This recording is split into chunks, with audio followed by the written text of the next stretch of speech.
Glória a Deus. Aleluia. Obrigado, irmão Ed. Que bom que nós estamos juntos aqui, irmãos, irmãs, à noite aqui, nessa noite de domingo. Obrigado, irmão. Para juntos, mais uma vez, prestarmos a Deus um culto que faz sentido.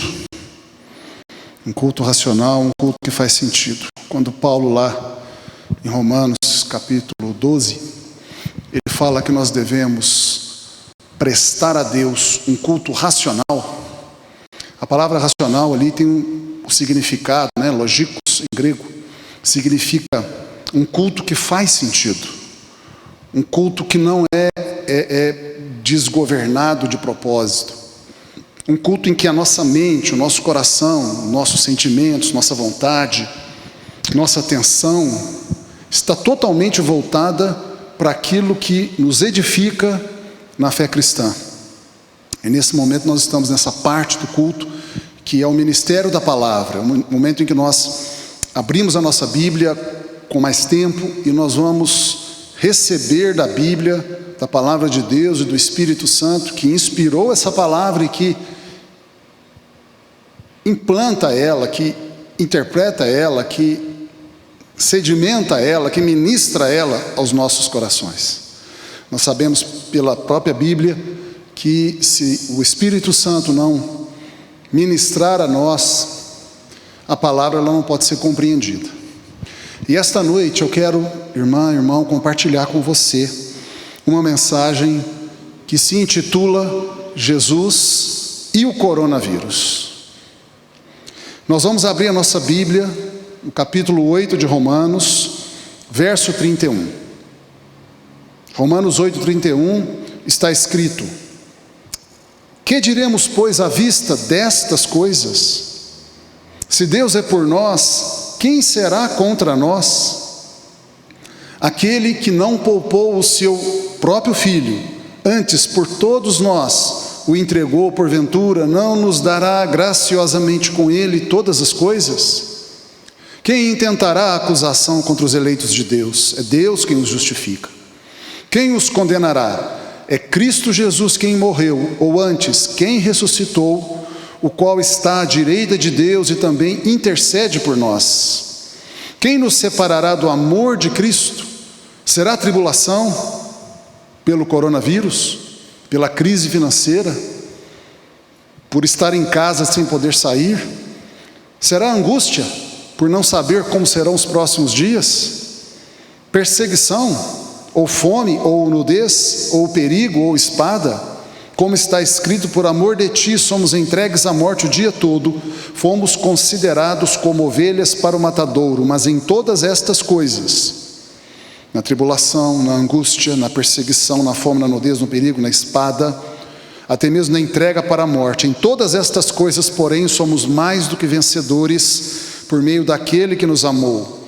Porque eu estou bem certo de que nem a morte, nem a vida, nem os anjos, nem os principados, nem as coisas do presente, nem do porvir, nem os poderes, nem a altura, nem a profundidade, nem os demônios, nem o próprio Satanás, nem qualquer outra criatura ou coisa poderá nos separar do amor de Deus que está em Cristo Jesus nosso Senhor. Que diremos, pois, à vista destas coisas? Que coisas são estas que o Espírito Santo chama a nossa atenção? Se nós lermos um pouco antes desse versículo 31, nós vamos ver o apóstolo Paulo, ler o apóstolo Paulo descrevendo pelo Espírito Santo condições da vida que nos trazem sofrimento e dor.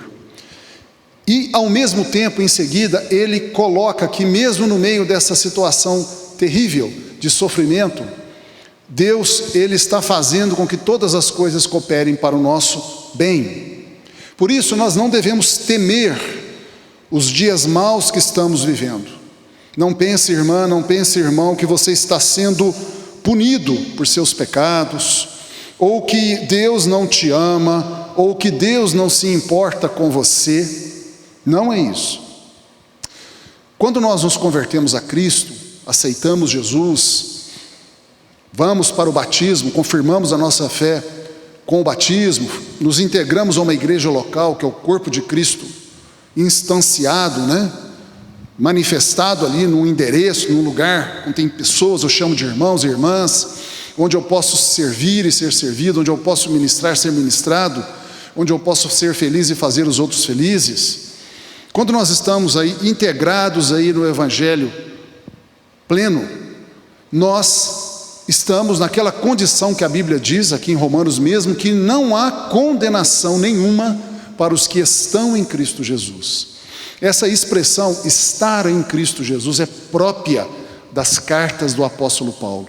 Ele é quem fala assim, ele que vira e mexe nas suas cartas, nas suas pregações, ele fala, você tem que estar em Cristo, irmão, você tem que estar em Cristo, irmã. É a ideia de que nós devemos estar dentro de Jesus, semelhante ao que Jesus falou lá em João 15, a respeito dos ramos enxertados na videira. Quando nós estamos, portanto, em Cristo, nenhuma condenação há para você, ou para mim, ou para nós. O próprio Senhor Jesus falou, quem crê em mim, não entra em juízo, mas passou da morte para a vida. Deus pode até nos disciplinar quando nós pecamos, mas não é uma punição, não é um castigo, não é Deus virando o rosto para nós e dizendo, você me decepcionou, eu não mais confio em você. Isso não existe em Deus para conosco salvos, não existe isso. Deus não tem esse coração. O máximo que Deus faz como bom pai é nos corrigir, às vezes até com uma lambadinha na perna que dói um pouquinho, puxão de orelha que incomoda, traz até alguma dor às vezes, mas isso não é um virar de rosto para nós. O que está acontecendo é que Deus é seu favor o tempo todo. Por isso que aqui na Bíblia está dizendo, se Deus é por nós, quem pode ser contra nós? Ou seja, a Bíblia está dizendo que Deus é a seu favor o tempo todo, Ele nunca é contra você. Eu digo isso porque eu sei que a nossa alma ela é enganosa. A nossa alma ela consiste dos nossos pensamentos, dos nossos sentimentos e da nossa vontade. Essas três coisas fazem a nossa alma.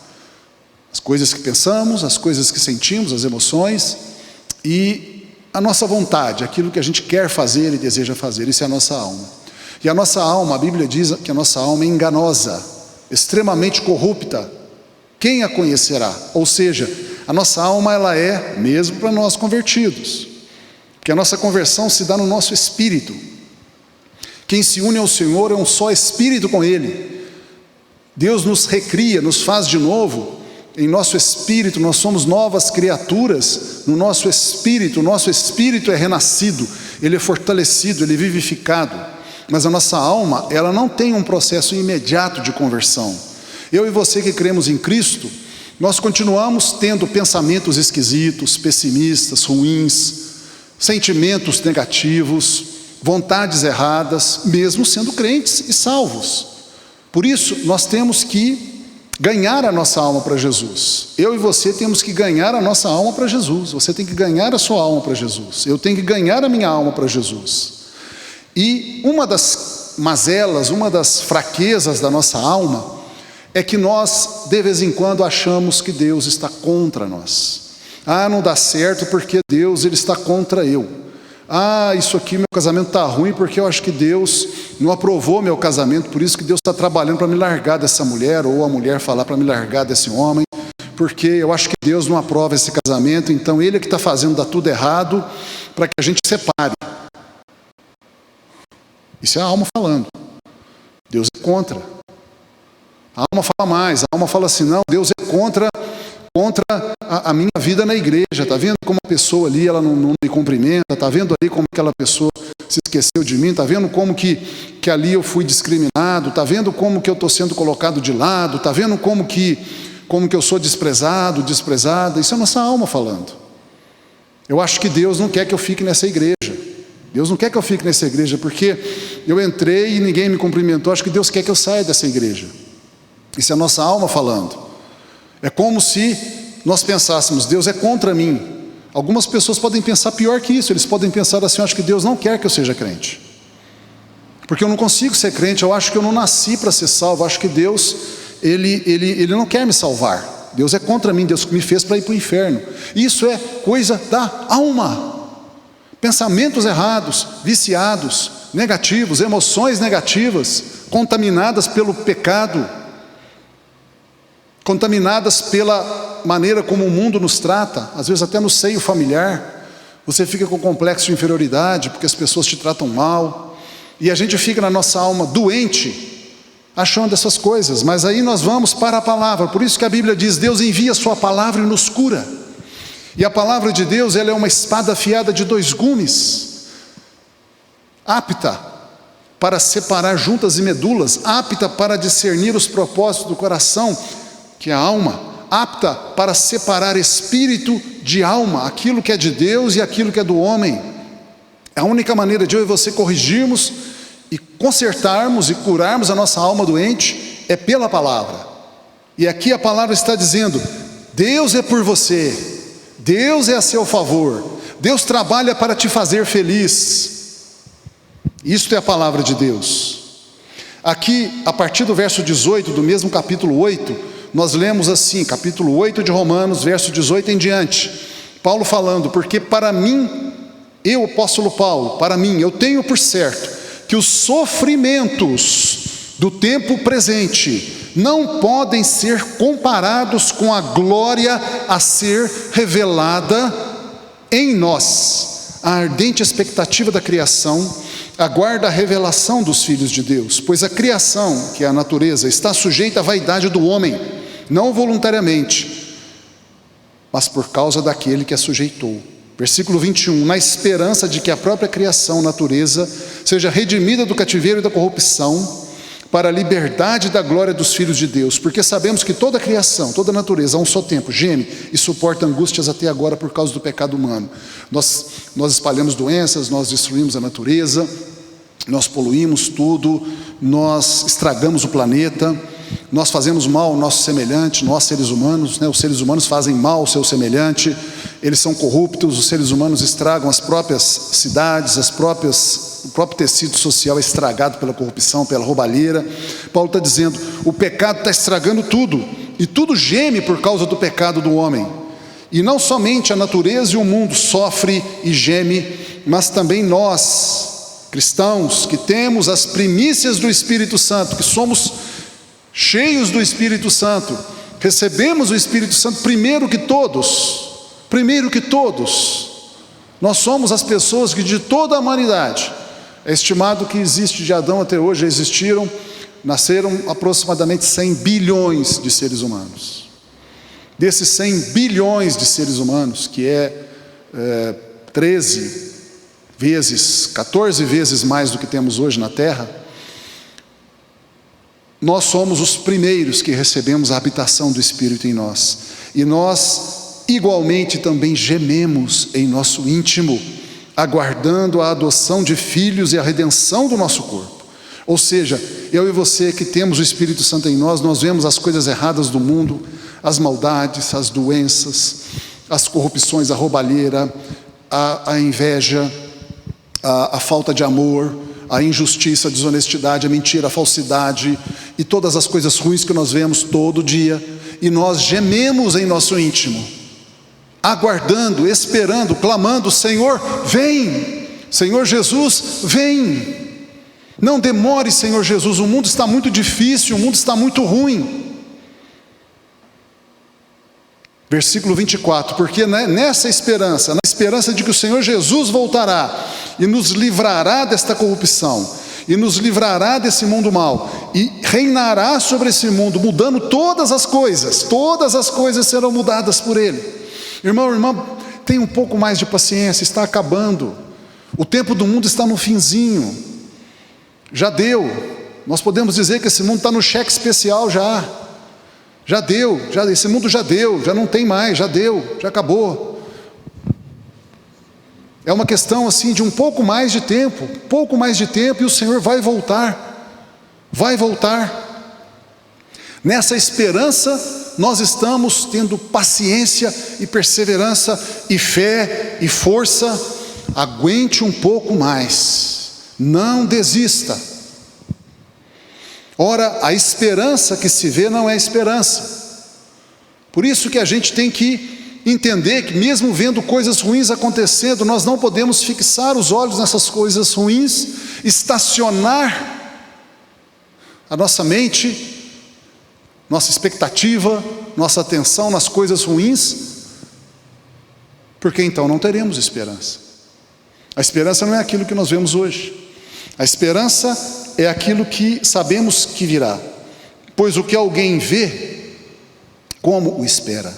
Mas se esperamos o que não vemos, com paciência o aguardamos.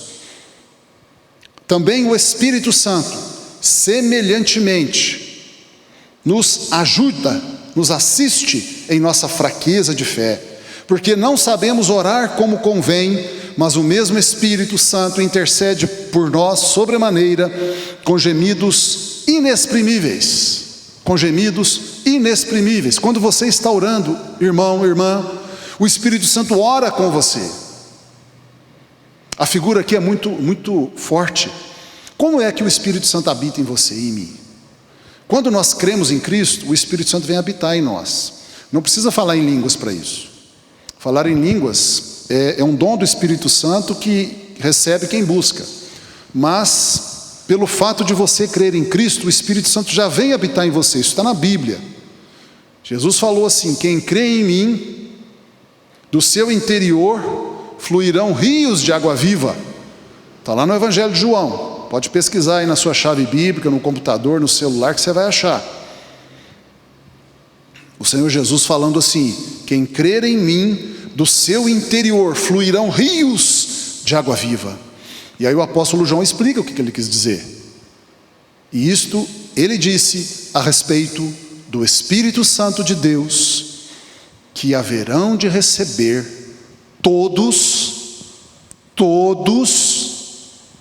aqueles que nele crerem. E quando a Bíblia fala todos, não é quase todos, não é a maioria, não é 90%, não é 99%, não é 99,99%, não é alguns privilegiados, não é só quem fala em línguas. Todos na Bíblia é todos, 100% redondo, é você. Ah, mas eu não oro em línguas. E daí? Se você quiser orar, basta você pedir a Deus esse dom e buscar, e Deus vai te dar. É um dom possível, um dom do Espírito Santo. Se você quiser orar em línguas, você pode pedir a Deus e Deus vai te dar. Nós já tivemos aqui na igreja uma conferência UP. Se você se lembra, um momento em que a gente ministrou os dons, e entre eles o dom de línguas. Vários irmãos e irmãs aqui oraram em línguas, receberam na hora. Cadê o irmão Joabe? Saudado irmão Joabe. Será que ele está vendo a gente? Se tiver, irmão, faz um comentário aí debaixo no vídeo. Deve estar na Bahia, né, irmão Joabe? O irmão Joabe foi um dos que receberam o dom de línguas. Estava aqui e ele ficou efusivo de alegria. Me lembra como eu também, quando recebi, lá em 1983, lá em Uberlândia, na comunidade evangélica de Uberlândia, onde eu me converti. Eu fiquei muito alegre, é muito bom. Mas, mesmo se você não orar em línguas, o Espírito Santo já está habitando em você. O Espírito Santo habita em quem crê em Jesus. É isso, simples assim. Não há confusão, não há por que a gente colocar complicações nisso. A Bíblia é muito clara e muito simples.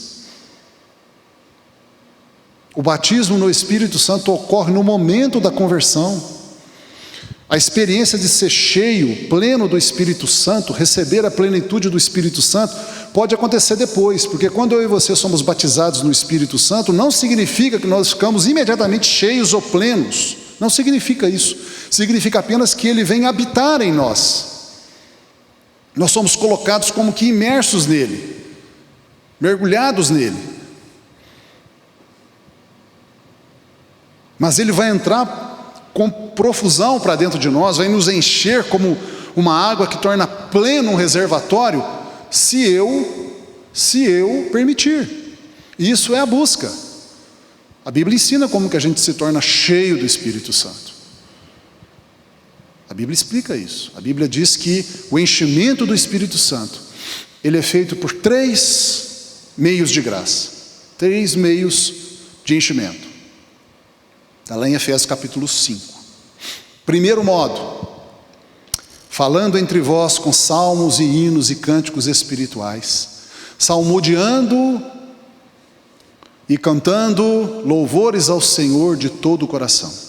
Primeiro modo de você ser cheio e cheia do Espírito Santo. O Espírito Santo já está em você, mas você precisa ser cheia dele e cheio dele, falando em línguas ou não. Falando em línguas ou não. Você pode ser cheio do Espírito Santo e não falar em línguas. Ou falar. São coisas diferentes e separadas. Nós não devemos confundir as coisas. Ser habitação, receber o Espírito Santo, ser batizado no Espírito Santo é uma coisa. Ser cheio do Espírito Santo é outra coisa. Receber dons do Espírito Santo é uma terceira coisa diferente. Essas três coisas não são a mesma coisa. Como você é cheio e cheia do Espírito Santo? Primeiro, louvando ao Senhor. Põe a música de louvor na sua casa, no seu carro, põe música de louvor. Não ouça a música do mundo. A música do mundo é um veneno para a sua alma. Ela vai falar de adultérios e pecados sexuais, de sensualidade. Ela vai falar de idolatrias. Ela vai falar de bebedeira. Ela vai falar de sentimentos ruins, como eu quero que você se exploda, eu quero que você acabe no sofrimento, porque você me abandonou. Poucas músicas do mundo serão inocentes e ingênuas, poucas. Mesmo que elas não sejam imorais, propriamente dita, elas conterão frequentemente sentimentos negativos. E aí a pessoa não sabe por que ela tem sentimentos de suicídio.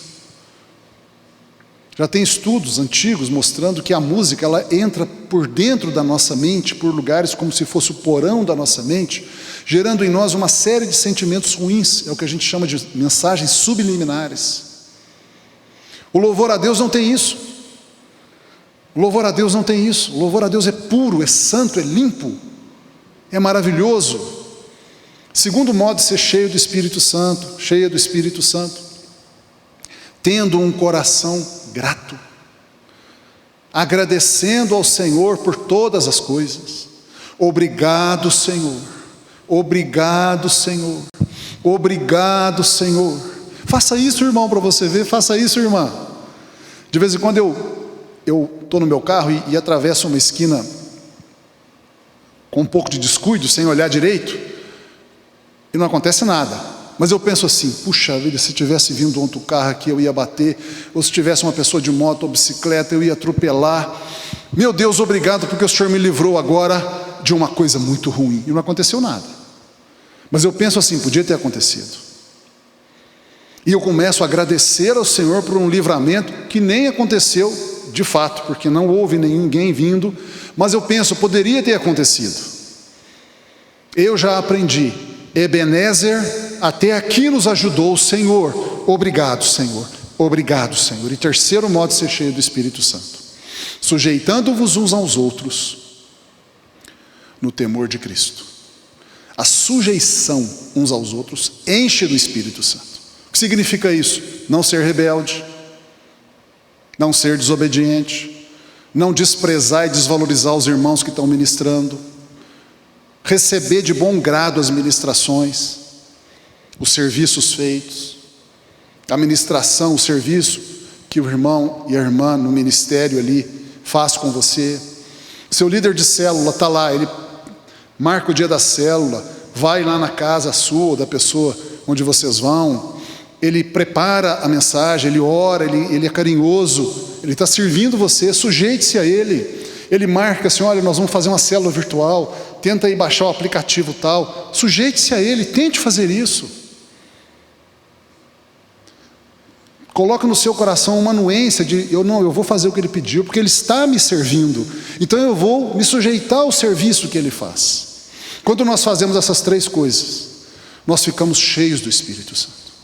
É uma caixa d'água. O Espírito Santo já está em cima de você como uma caixa d'água, cheinha, poder, consolo, fé, esperança, dons. visão profunda e longínqua dos projetos de Deus, uma fé sobrenatural que vence tudo, está em cima da sua cabeça, irmã. Irmão, está em cima da sua cabeça essa caixa d'água do Espírito Santo, inteirinha. Se nós tivéssemos olhos espirituais para ver, cada um de nós anda com uma enorme caixa d'água em cima da cabeça. Só que o cano que sai dela e vem para o nosso íntimo, tem uma torneira. E essa torneira, quem controla é eu e você, não é Deus. Por isso, biblicamente falando, não é correto você pedir para Deus te encher do Espírito Santo. Nem é correto você orar ao Espírito Santo e falar assim: Espírito Santo, me enche. Biblicamente não é correto. Você não encontra na Bíblia, nunca, alguém pedindo para o Espírito Santo enchê-lo. Ou pedindo para Deus enchê-lo do Espírito Santo. Porque a Bíblia, ela ensina que o Espírito Santo já está dado. Quem controla a quantidade de Espírito Santo que a gente vai ter no nosso íntimo, ou seja, a quantidade de água que desce dessa caixa d'água que já está dada para nós, ela já está aí na sua vida. Você não precisa pedir: ó Deus, dê-me a caixa d'água do Espírito Santo. Deus vai falar assim: meu filho, minha filha, está na sua cabeça, cheinha já há muito tempo. Desde o dia que você aceitou Jesus, a caixa d'água está inteirinha na sua cabeça e até na boca. Está quase transbordando. Eu não deixo faltar nunca, não perde uma gota. Ela não esvazia nunca. O problema é que a sua torneira está fechada. A torneira está fechada. Ah, mas abre para mim, Deus. Não. Você tem mão para isso. A minha parte é encher a caixa d'água, te dar a caixa d'água cheia. Já fiz isso, é a parte mais difícil. A parte mais fácil é você fazer isso aqui, ó. É só fazer isso. Aí a gente não faz, e não faz, e não faz. Não tem jeito, né? Deus não vai fazer para o homem aquilo que o homem pode fazer. Isso é um princípio espiritual importantíssimo. Deus só faz para nós o que nós não podemos fazer. O que estiver ao nosso alcance fazer, Deus não faz. Não faz. Ele jamais vai fazer para você o que você pode fazer. Jamais. Deus só vai fazer para você a parte que você não pode fazer. E a parte que você e eu não podemos fazer sempre é mais difícil. E Deus faz ela. Está pronta já. Nossa salvação está pronta. O Espírito Santo já nos está dado. O futuro já está garantido. Só que eu e você temos que fazer a nossa parte. Então você não louva a Deus. Você não tem coração grato. Está murmurando e reclamando.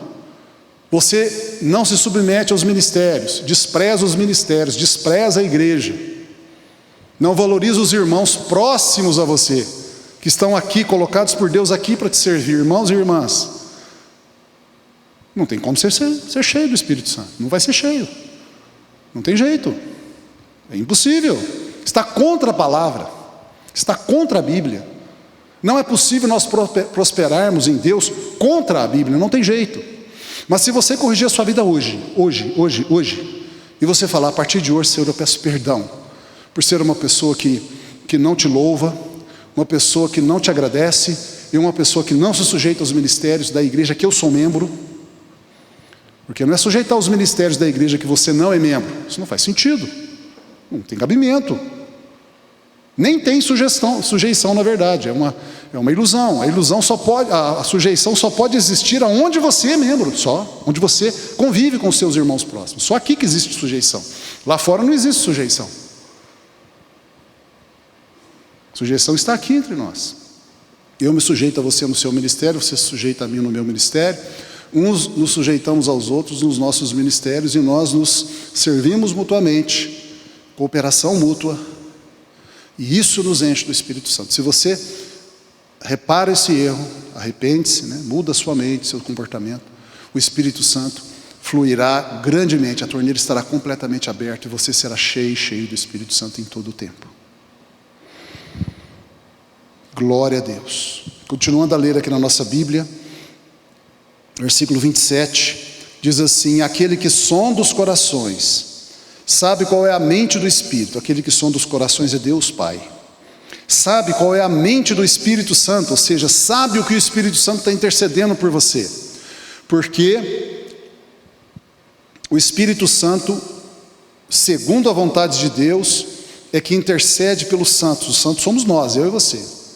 Versículo 28, por causa disso, temos certeza e segurança, e sabemos que todas as coisas que acontecem conosco, seja o coronavírus, seja a crise econômica, seja tendo que despedir os meus funcionários, ou eu sendo despedido como funcionário, tendo que fechar o negócio, ou tendo que diminuir os lucros, ou tendo que fazer uma série de novas ações, tendo que fazer isso e fazer aquilo, tendo às vezes que chorar, sabemos que todas essas coisas cooperam juntamente para o nosso bem, e nós vamos ficar melhores depois.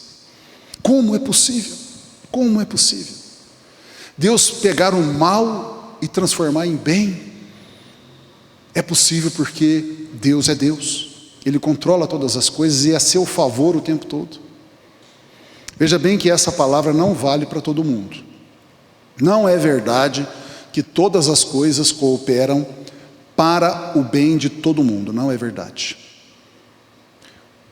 Para pessoas que não estão dentro dessa palavra, que é aqueles que amam a Deus e são chamados segundo o propósito de Deus, nem tudo concorre para o seu bem. Várias coisas concorrerão para o mal, e a pessoa ficará pior, a pessoa ficará destruída, a pessoa será massacrada, porque ela não ama Deus e não corresponde ao chamado de Deus para o propósito do Evangelho. Ela é dura de coração, ela é incrédula, ela não aceita Jesus, ela não quer saber de Deus, ela não quer saber da igreja, ela gosta do mundo, ela quer ficar na incredulidade, quer ficar no mundo, ela não tem amor por Deus e pelas coisas de Deus, ela ama o mundo e as coisas do mundo. Para essa pessoa, muitas coisas cooperarão para o mal dela, para a destruição dela, para o fracasso dela, para a depressão dela, para a doença dela, para coisas más e ruins. Mas eu e você que estamos em Cristo, estamos debaixo dessa palavra.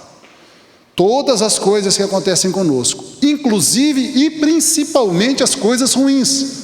Quem pode dizer que o coronavírus é bom? É claro que não, é ruim. Quem pode dizer que a crise financeira e econômica é boa? É claro que não, é ruim. Quem pode dizer que uma empresa fechada, que um emprego perdido, que uma renda diminuída é bom? Isso não é bom, isso é ruim. Só que tudo isso, mesmo sendo ruim, coopera para o nosso bem. Bem, você vai ficar melhor, irmão, vai ficar melhor, irmã. Versículo 29. Por que isso é possível? Porque existe um plano de salvação sobre nós. O plano de salvação é, por quantos que de antemão conheceu, também os predestinou para serem conformes à imagem de seu Filho Jesus, a fim de que ele, Jesus, seja o primogênito entre muitos irmãos.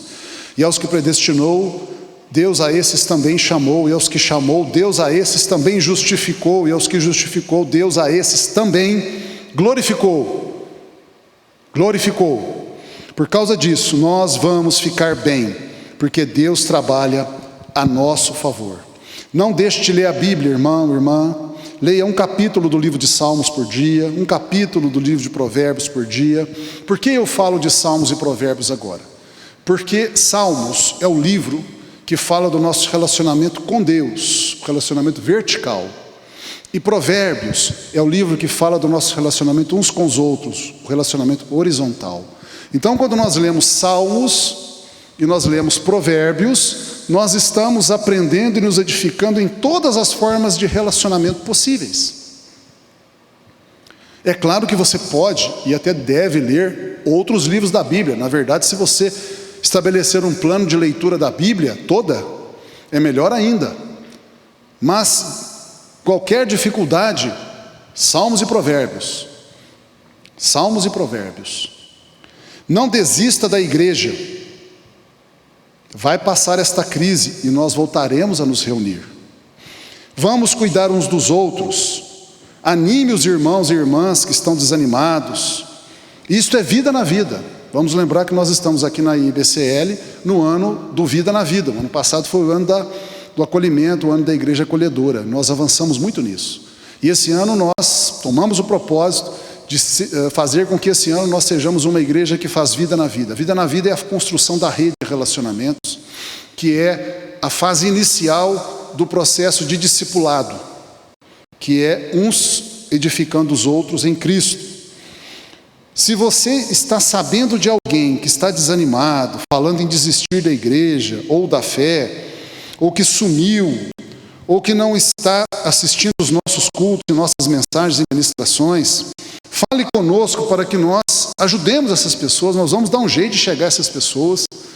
Nos diga quem é a pessoa, nós vamos dar um jeito de chegar a ela. Nós não queremos que ninguém se perca.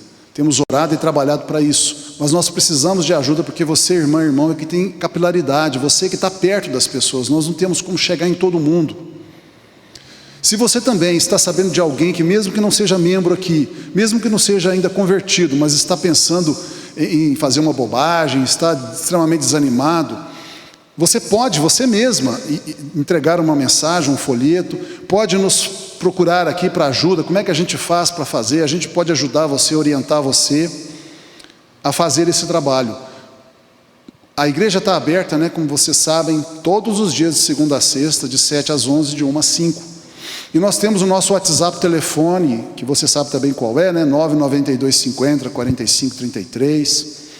Temos o nosso e-mail, ibclavras@gmail.com.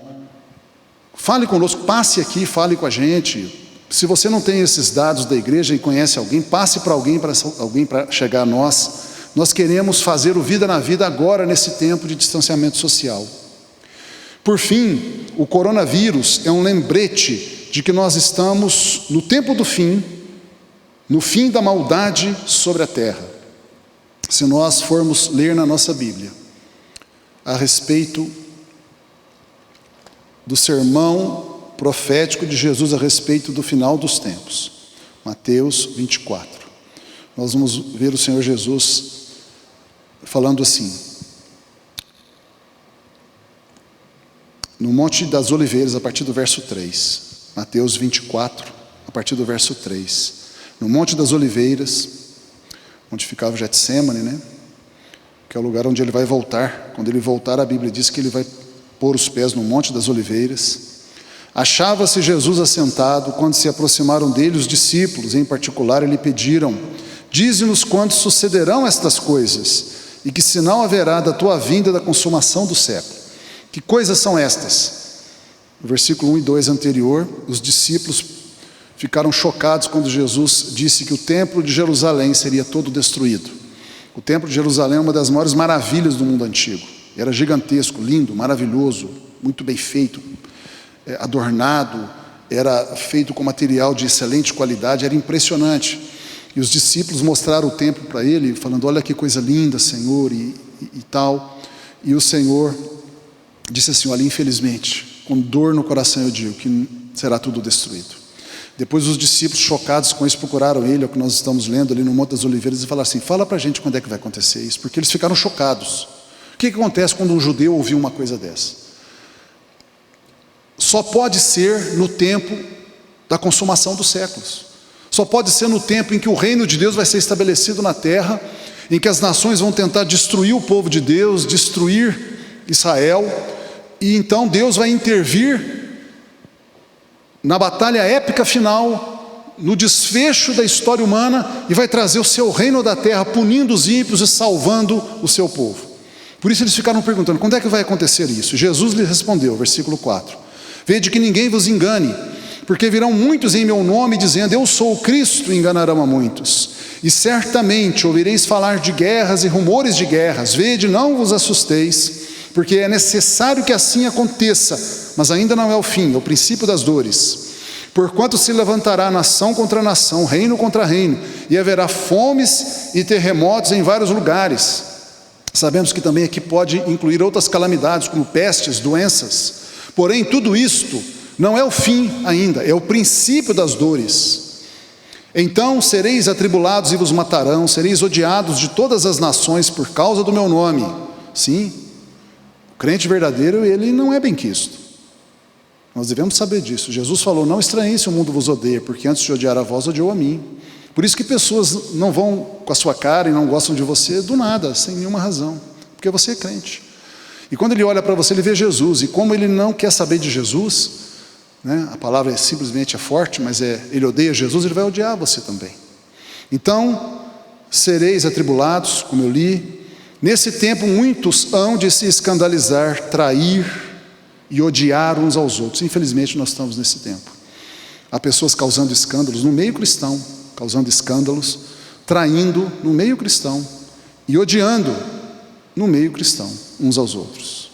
Levantar-se-ão muitos falsos profetas e enganarão a muitos. Você está vendo, o Brasil está infestado de falsos profetas, falsos evangelhos, falsos mestres, está infestado. Não só o Brasil, o mundo tem para todo lado, mas nós que estamos aqui no Brasil, você sabe. Hoje, se você, irmão ou irmã, não for para a Bíblia, você vai ser enganado. Por isso que nós precisamos ficar na Bíblia. A Igreja Batista Central de Lavras é uma igreja que tem 3 trilhos ou 3 pilares para conduzir a sua visão de cumprir a grande comissão e de ser uma igreja que agrada o Senhor Jesus. Esses 3 trilhos ou 3 pilares são: nós queremos ser uma igreja acolhedora, queremos ser uma igreja que tem um sólido conhecimento bíblico e uma igreja que ora, e queremos ser uma igreja que cuida uns dos outros, que estrutura uma rede de proteção, de discipulado, de vida na vida. O segundo pilar, a Bíblia, é exatamente, entre outras causas, né, não apenas para a nossa edificação pessoal, mas também para nós não sermos levados ao redor por todo o vento de doutrina, pela artimanha dos homens que com astúcia induzem ao erro, que são os falsos profetas, falsos mestres, falsos evangelhos. Mas infelizmente Jesus disse que levantar-se-ão muitos falsos profetas e enganarão a muitos, infelizmente. E por se multiplicar a iniquidade, o amor se esfriará de quase todos. Aquele, porém, que perseverar até o fim, esse será salvo. E será pregado este evangelho do reino por todo o mundo para testemunha a todas as nações, e então virá o fim. Algumas pessoas pensam que o versículo 14 aqui, a pregação do evangelho por todo o mundo, não aconteceu, já aconteceu. Não é pregar o evangelho para todas as pessoas do mundo, porque isso não é o que o versículo diz. Um por um. É fazer o evangelho chegar em todas as 200 e poucas nações do mundo. Ele já chegou há muito tempo. Todas as 200 e poucas nações do mundo já têm um testemunho do evangelho. Todas. Até as mais fechadas, Coreia do Norte, Arábia Saudita, tem. É escondido, é clandestino, é algo que não está público, mas há evangelistas lá e há missionários lá, inclusive da própria nação, pregando o evangelho, passando bíblias sorrateiramente e fazendo cultos no meio do mato, em situações ermas, pouquíssimas pessoas, para não aparecer, para não mostrar que existe ali um culto. Já está pregando o evangelho, essa parte já se cumpriu. Nós estamos aí no fim do fim mesmo. E para terminar, nós podemos ler aqui, a partir do verso 15, sobre a grande tribulação que acontecerá depois do princípio das dores. Quando, pois, virdes o abominável da desolação de que falou o profeta Daniel no lugar santo, quem lê entenda, então os que estiverem na Judéia fujam para os montes. Isso aqui é específico para os judeus, não vale para a igreja. Isso aqui vai ser no tempo da grande tribulação, que é os últimos 3 anos e meio da 70ª semana do profeta Daniel. É a segunda metade. A abominação desoladora é o evento, segundo o livro do profeta Daniel, que marca o meio da 70ª semana. Então isso a gente chama, Jesus chama, daqui a pouco você vai ouvir eu ler isso, a grande tribulação. E isso aqui vai ser sobre Israel, porque a grande tribulação vai ser a perseguição que o anticristo vai fazer sobre Israel, principalmente sobre Israel. Por isso que aqui está falando de Judéia. Quem estiver sobrerado não desça tirar da casa alguma coisa, lá na Judéia, onde os judeus moram, que é o estado de Israel hoje. E quem estiver no campo não volte atrás para buscar a sua capa, lá na Judéia, no estado de Israel. Ai das que estiverem grávidas e das que amamentam naqueles dias, as mulheres vão ter que sair correndo, e mulher grávida que está com neném de colo vai sofrer muito. Orai para que a vossa fuga não se dê no inverno, nem no sábado. Sábado por quê? Porque os judeus guardam o sábado. Porque nesse tempo haverá grande tribulação, como desde o princípio do mundo até agora não tem havido e nem jamais haverá. Nós vamos ser livrados disso, porque a igreja já não vai estar na terra mais nesse tempo. Nós vamos ser arrebatados bem antes. E no verso 32, nós temos aí o ensino de Jesus a respeito do sinal da figueira. Aprendei, pois, a parábola da figueira. Quando já os seus ramos se renovam e as folhas brotam, sabeis que está próximo o verão. Quem tem pé de figo em casa sabe disso, eu tenho. Começou a chegar lá outubro, né? Acho que é outubro, novembro, por aí. O pé de figo cai todas as folhas, ele fica só as varas lá, né? No tempo do frio.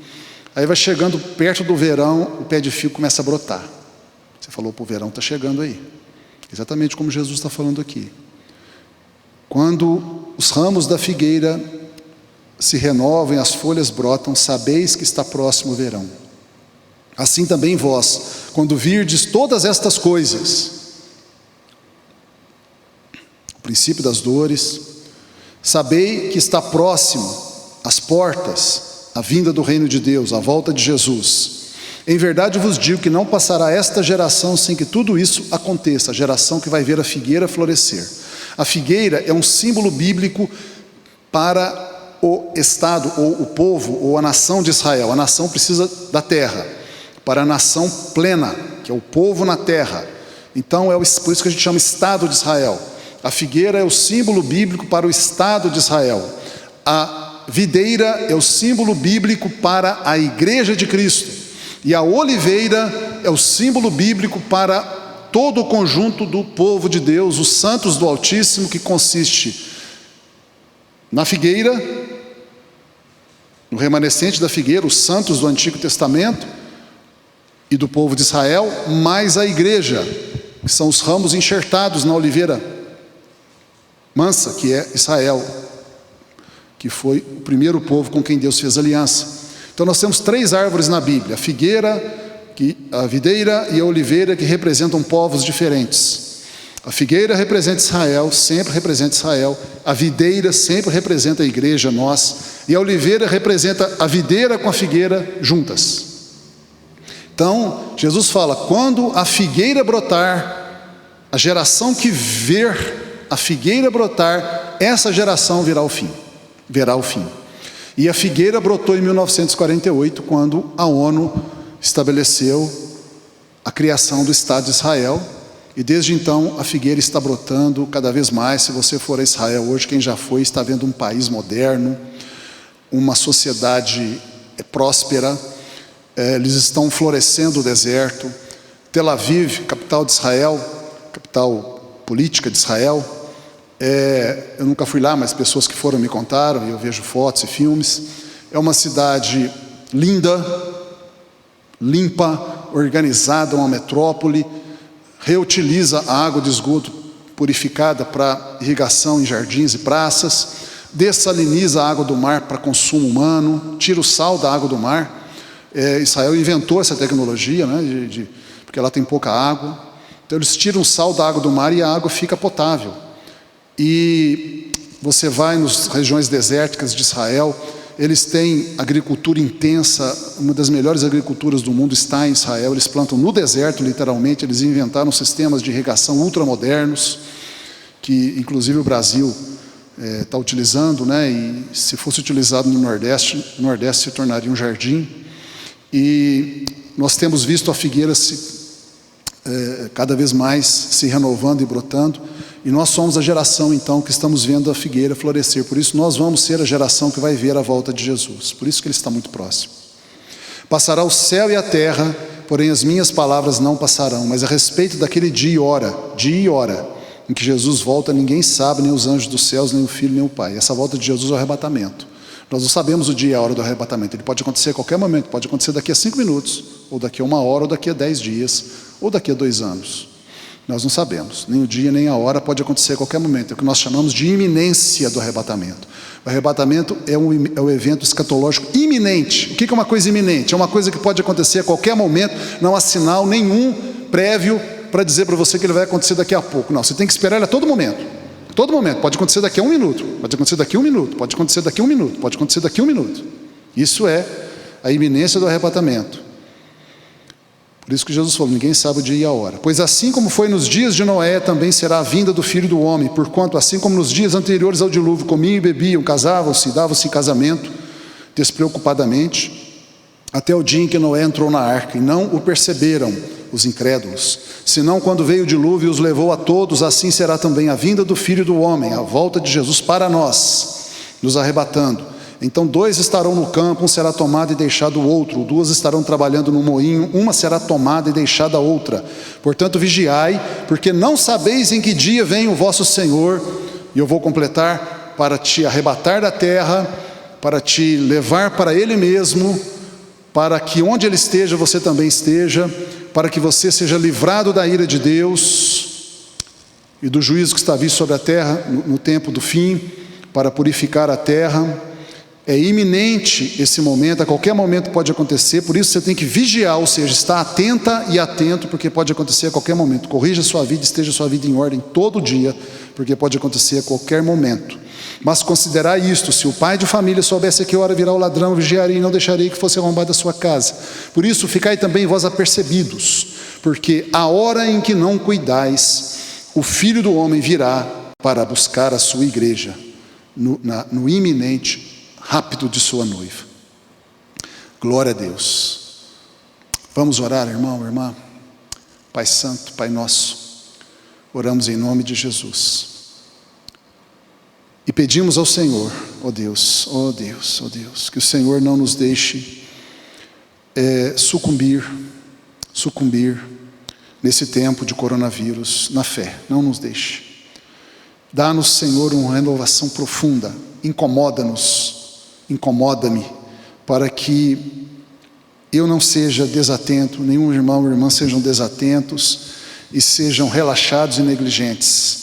Porém, levanta-nos, Senhor, incentiva-nos, Senhor, para que nós sejamos vivificados nesse tempo. Senhor Jesus, o coronavírus, ele veio para nos aproximar de Ti e nos preparar para esse grande dia de encontro com o Senhor. Prepara-nos, Senhor, alerta-nos. Nós oramos em nome de Jesus. Eu oro por cada irmão e irmã da nossa igreja, grande, pequeno, novo, velho, recente, antigo, ministério ou não, não importa. Cada irmão e irmã é precioso e preciosa. Guarda, Senhor, que ninguém morra de coronavírus nessa igreja, que ninguém morra espiritualmente no tempo de coronavírus nessa igreja. Nós oramos em nome de Jesus. Amém. Glória a Deus. Até a próxima, irmão e irmã. Tamo junto.